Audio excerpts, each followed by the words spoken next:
The frontier town of Red Creek came alive every Saturday with the sounds of wagon wheels, cattle drives, and merchants shouting over one another.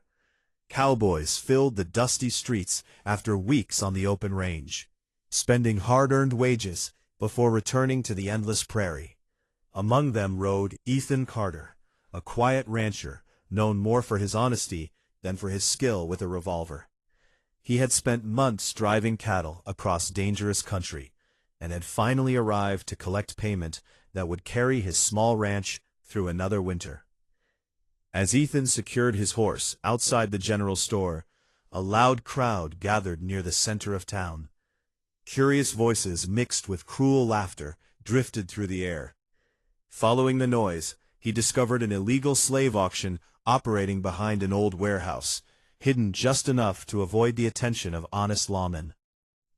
Several captives stood with iron chains around their wrists.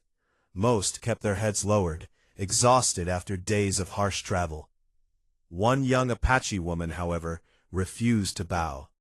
Though dirt covered her face and her clothes were torn from hardship, she stood with quiet dignity. Her dark eyes met the crowd without fear, even as the auctioneer described her as nothing more than valuable property. The bidders admired her beauty, but spoke of her as if she were livestock. Their laughter made Ethan's stomach turn. He listened as one man bragged that he would force her to work until she collapsed. Another laughed that she would bring a high price to wealthy buyers farther east. The young woman never pleaded for mercy. Instead, she stared toward the distant mountains, as though refusing to let anyone steal the last piece of her freedom that remained inside her heart. Ethan stepped forward. "How much?" he asked quietly. The auctioneer grinned, recognizing a serious buyer. The bidding climbed rapidly as several wealthy men competed for the captive. Every time someone raised the price, Ethan answered without hesitation. Soon he had offered nearly every dollar he had earned during the cattle drive. The crowd began whispering, "He's gone mad, throwing away his whole season's wages. What does he want with an Apache woman?" At last, the auctioneer slammed his hammer onto the wooden crate. Sold! The chains were unlocked, and the woman was pushed toward Ethan. Instead of grabbing her arm, he gently handed her a blanket to shield her from the staring crowd. "You don't belong to me," he said softly. "You're free now." She looked at him with suspicion, unable to believe his words. Freedom had become a dream she no longer trusted. Ethan led her away from the market without touching her. He bought warm food, fresh water, and a new pair of boots with the few coins he had left. She accepted them cautiously, watching every movement, expecting kindness to turn into cruelty at any moment. But it never did. As evening settled over Red Creek, Ethan learned that the auction had angered dangerous men. The traffickers had lost a fortune, and the highest bidder swore he would reclaim the Apache woman before sunrise, whether by force or by bloodshed. Realizing she was still in grave danger, despite her freedom, Ethan saddled his horse and quietly left town with the young woman beside him. Ahead lay miles of open frontier, uncertain allies, and a long night that would test both their courage and forever change the course of their lives. The moon hung high over the Arizona frontier as Ethan Carter guided his horse through a narrow canyon, keeping to the shadows whenever possible. Behind him rode the Apache woman he had freed only hours earlier. Though the chains were gone from her wrists, years of hardship had taught her never to believe she was truly safe. Every distant hoofbeat made her glance over her shoulder, expecting the slave traders to appear. Near midnight they reached an abandoned line shack, once used by cattle hands during spring roundups. The weathered cabin offered little more than a roof, a stone fireplace, and a sturdy door, but it was enough to shelter them until morning. Ethan built a small fire and set a pot of coffee beside it. From his saddlebag, he produced dried beef, biscuits, and a blanket. He placed the food within her reach before stepping back, careful to give her space. "You don't have to fear me," he said quietly. "Eat while it's warm." For several moments she remained still, studying him. She had seen men pretend to be kind before revealing darker intentions. Yet something about Ethan's manner was different. He never raised his voice. He never reached for her without permission. His eyes carried sadness instead of greed. After a long silence, she finally spoke. "My name is Ayanna." It was the first time Ethan had heard her voice. "I'm Ethan." The conversation came slowly. Their words were broken by differences in language, but patience filled the gaps. Ayanna explained that she had been traveling with members of her band when slave traffickers ambushed them near a mountain pass. Some escaped into the hills, but she and several others were captured and sold before anyone could organize a rescue. Ethan listened without interrupting. When she finished, he shared a story of his own. Years earlier, sickness had swept through the valley where his family lived. Within weeks he had buried both his parents and his younger brother.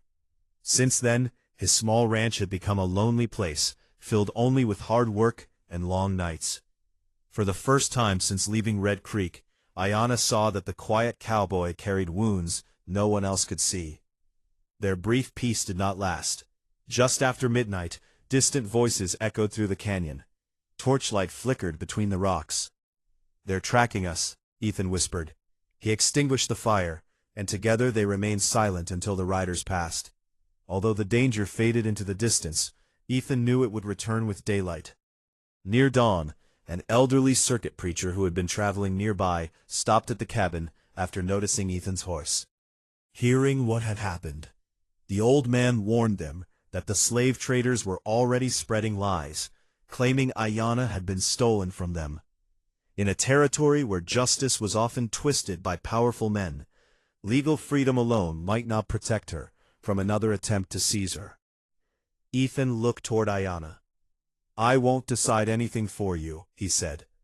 "When the sun rises, you can go wherever you choose. If you want my help reaching your people, I'll give it." Ayanna held his gaze. In a single night, he had spent his fortune, risked his life, and expected nothing in return. He had treated her not as property, but as a person whose choices mattered. She understood that whatever came next had to be her decision, and hers alone. As the first golden light touched the eastern horizon, the long night of fear finally gave way to hope. Their paths, once joined only by chance and danger, were about to be bound by a choice that neither had imagined when the sun had set the evening before. The rising sun bathed the frontier in shades of gold as Ethan Carter and Ayanna rode away from the abandoned cabin. The danger that had brought them together had not disappeared, but the fear that once stood between them had begun to fade. They had survived the longest night of their lives by trusting one another, and now they faced an uncertain future side by side. Their first destination was Ethan's ranch, a modest spread tucked between rolling hills and a winding creek, several miles from the nearest town. It was not a grand place, but it was honest, a home built by years of hard work. Ayanna had never imagined living on a cattle ranch, yet she quickly found ways to contribute. She repaired fences with surprising skill, gathered medicinal plants from the surrounding hills, and taught Ethan how to read animal tracks that even experienced cowboys often overlooked. In return, Ethan showed her how to care for horses, mend saddles, and manage the ranch through the changing seasons. Day by day, they learned from one another. Their different worlds did not divide them. Instead, they became the foundation of a partnership built on mutual respect. Not everyone welcomed that partnership. When word spread that Ethan had freed an Apache woman and given her a place in his home, whispers followed them wherever they went. Some townspeople questioned his judgment, while others repeated the lies spread by the slave traders. The men who had run the illegal auction had lost both money and pride, and they were determined to reclaim what they believed had been taken from them.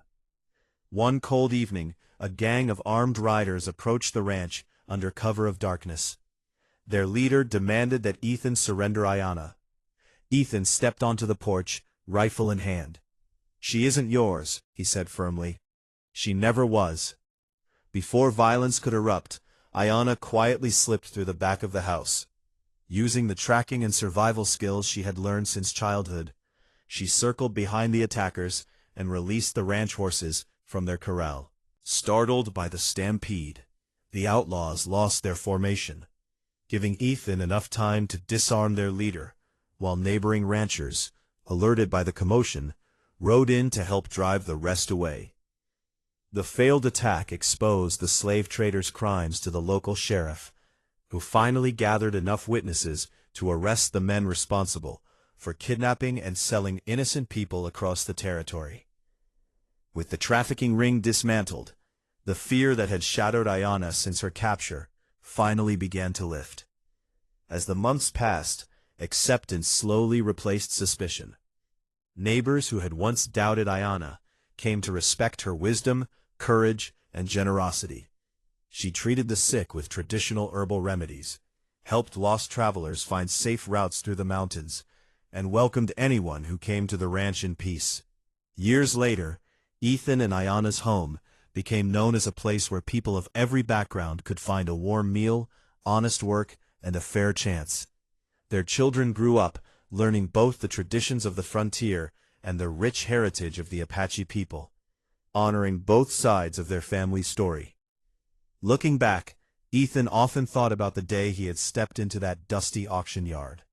He had intended only to save one life. Instead, that single act of compassion transformed 2 lives forever.